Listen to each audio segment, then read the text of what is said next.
Welcome to what is an extremely important conversation. It comes at a time when India is making landmark progress in terms of our economic development. There is a program now, a process which is taking place with regard to GST, and we're going to be talking to Piyush Goyal about that. I'll just do that one more time. Let's start once again. Okay. Well, it's been less than 24 hours since GST 2.0 has been underway. It promises a landmark step, a landmark series of measures which benefit millions of people across the country. It's a step which doesn't just kickstart economic growth, it fuels consumption in a very big way. It could have an impact on our overall GDP numbers. Joining us to discuss this, the Minister Piyush Goyal. Thank you very much for being with us. Since there are people across the country watching this, in simple terms, how was it a priority of this government to ensure that millions had a little bit more to spend at one level? At the outset, I'd like to thank Prime Minister Narendra Modi for this historic decision to reduce GST on such a wide plethora of goods and services, particularly those that affect the common man, women, youth, farmers, MSMEs.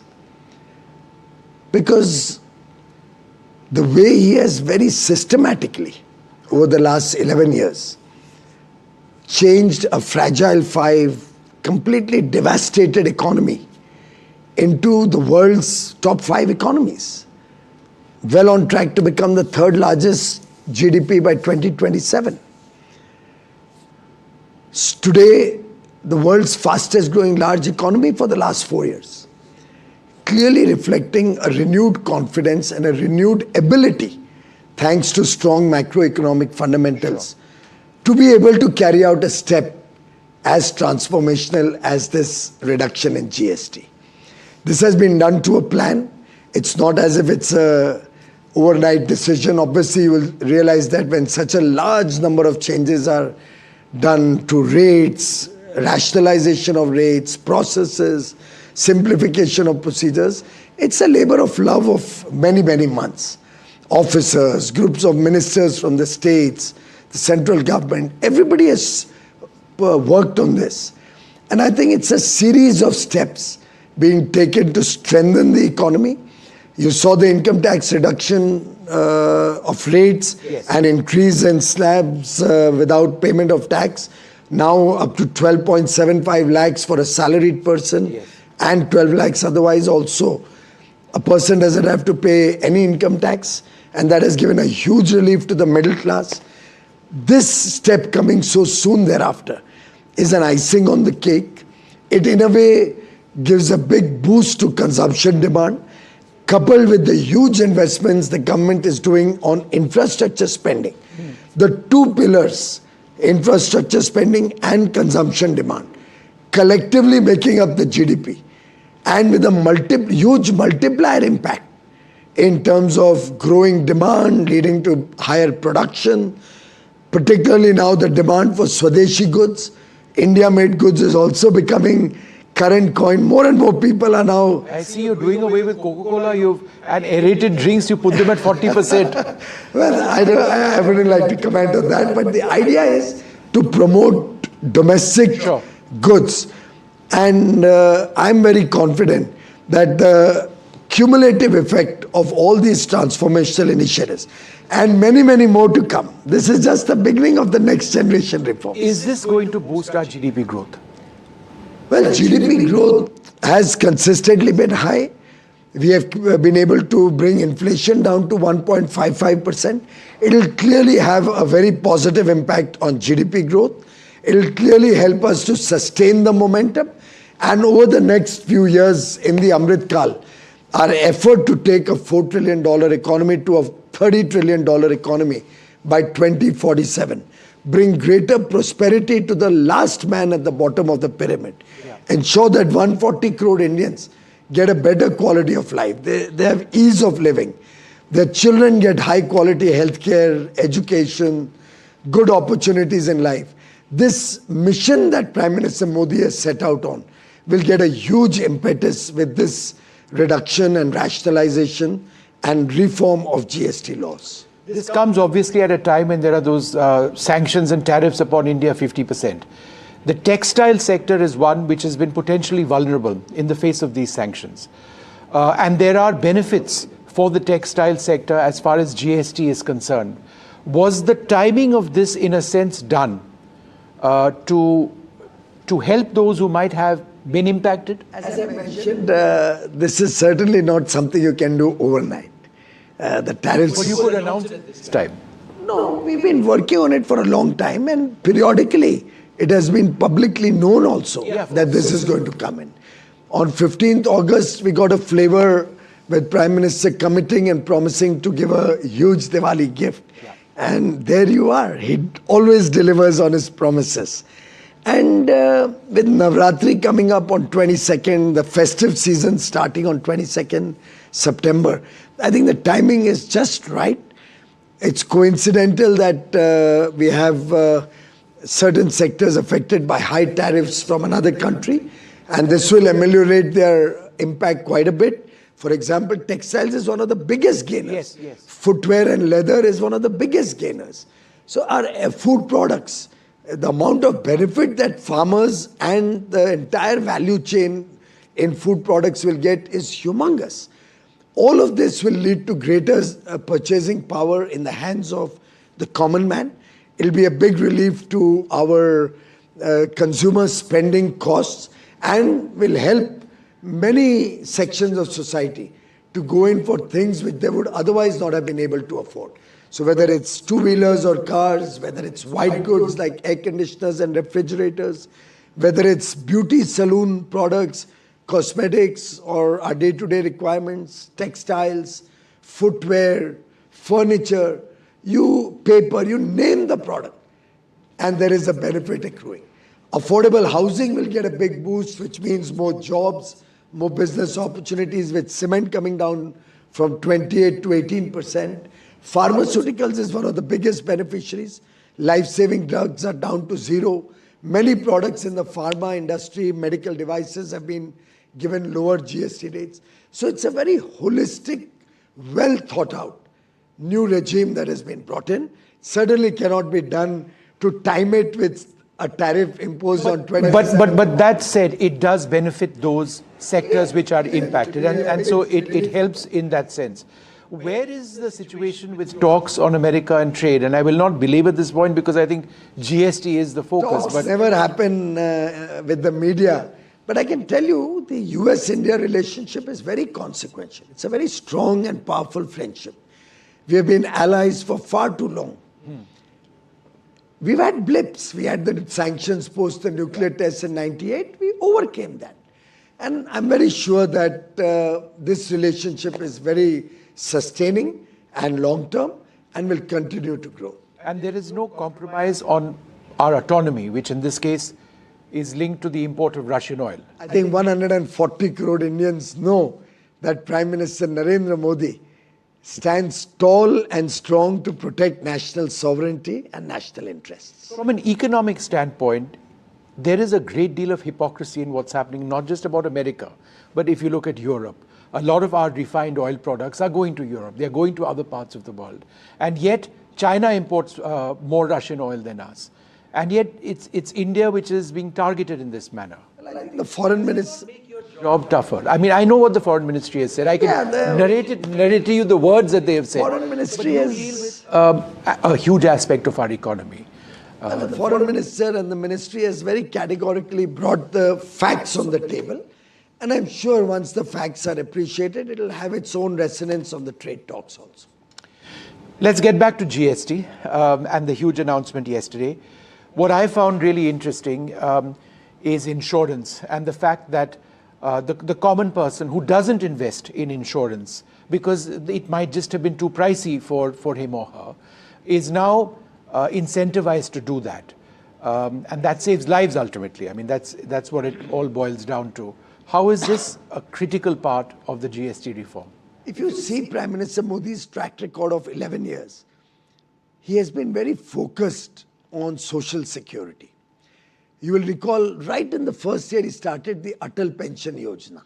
so that the unorganized sector can also buy a pension scheme, and government was contributing a large part to that pension scheme also. He had come out with accident insurance at a very nominal cost, so that people get security in case of an unforeseen disaster in the family. He brought in Ayushman Bharat, and then last year he gave it to everybody above the age of 70, irrespective of income. So effectively, we now have over 60 crore people entitled to free healthcare. So giving social security to the common man and ensuring social security for 140 crore Indians has been very high on the agenda of the Honorable Prime Minister. If you recall, one nation, one rank, one pension. Now, that was a demand of the armed forces for decades. Yes. But it was Prime Minister Modi in 2014 who actually implemented it and is periodically resetting it so that our armed forces get a respectable pension for their services to the nation. And I can recount so many more steps towards security of the people of India. I think this reduction from 18% to 0 on both life and health insurance is an effort to ensure that even the middle class and those who take out mediclaim policies or life insurance policies are not burdened by taxes, but are encouraged to provide for their old age or provide for social security, whether in a health emergency or in an unfortunate tragedy in the family. The former Finance Minister P. Chidambaram tweeted today, he said, and I quote, "One is left with the thought that these steps are 8 years too late." He says that the design, and I quote, "the design of the GST and the initial rates were wrong, but the government turned a deaf ear." How would you respond? Well, I think Mr. P. Chidambaram is only reminding the people of India about his own failures when he makes such a tweet. He's reminding the people that from 2004 to 2014, for 10 years, his government miserably failed to introduce the GST, which was started, by the way, by Mr. Vajpayee. Yes. Unfortunately, he didn't win in 2004. Otherwise, GST would have happened many years ago. And throughout the UPA government, we continued to have over 35 different types of taxes, duties, and levies. The cascading effect of these multiple taxes, the humongous paperwork, and the problems business and industry had to go through was terrible, but they could do nothing about it. When they tried to introduce GST, the states demanded protection or some kind of security. Mr. Chidambaram did not offer that, and he failed to introduce GST. Prime Minister Narendra Modi had the confidence in being able to turn around a broken economy which he inherited from the UPA and Congress, so that he could offer 5 years of 14% growth in GST collection. 14% from their then collection in 2017. Every year. So compounding, you can imagine how much it became. Almost doubles in 5 years. But he took that, took that bullet on. His broad shoulders were able to carry the compensation commitment. He made sure every state got compensation. Even during COVID, when revenues were down, he compensated them with a 14% growth.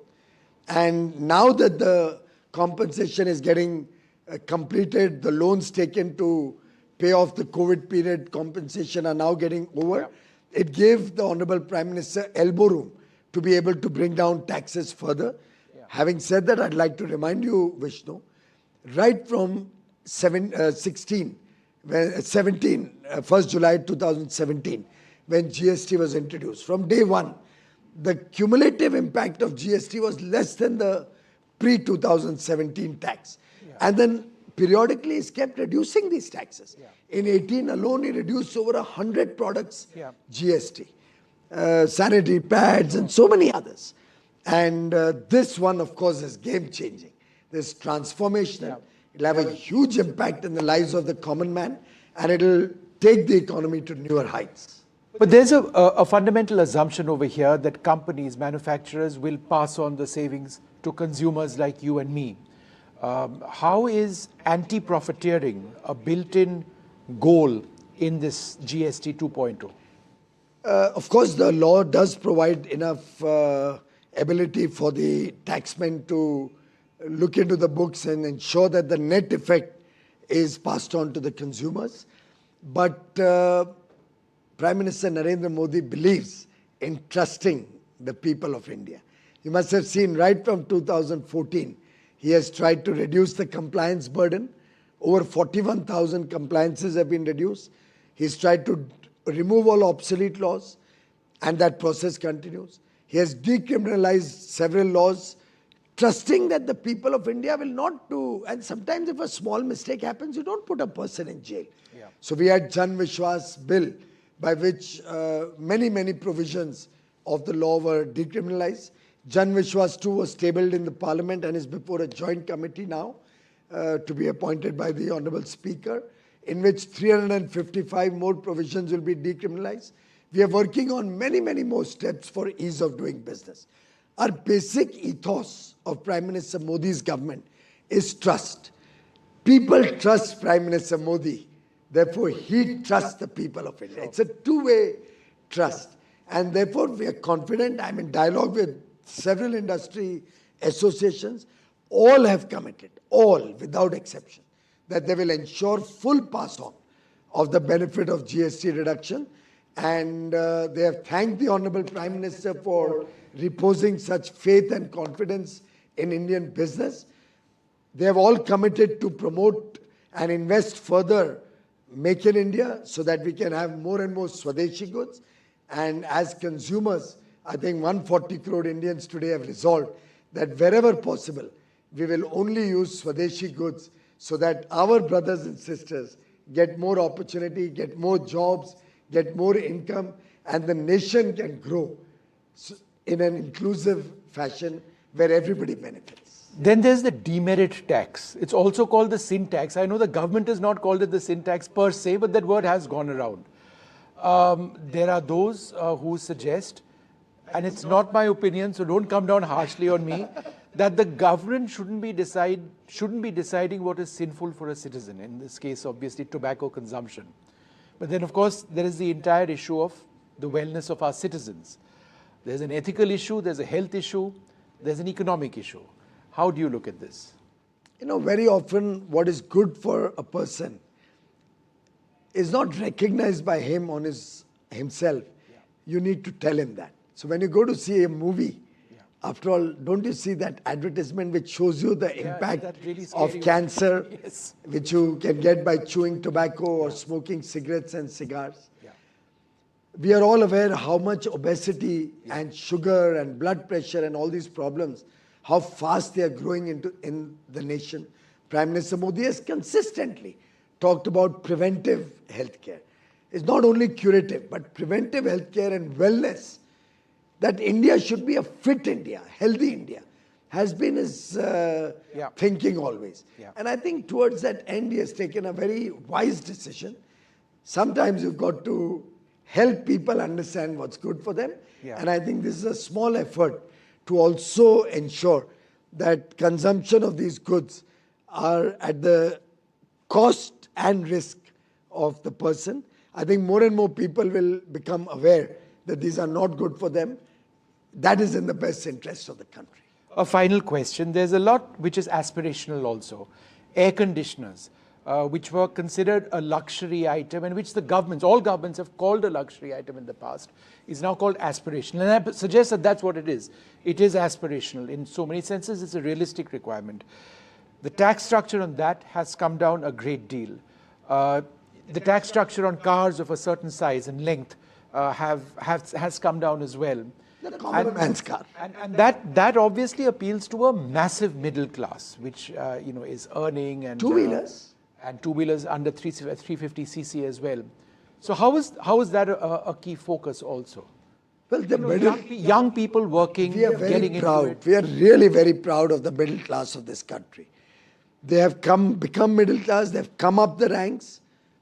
25 crore people have come out of poverty and have come into the middle class during Prime Minister Modi's regime, the highest ever in a decade. And the middle class contributes immensely to the economy.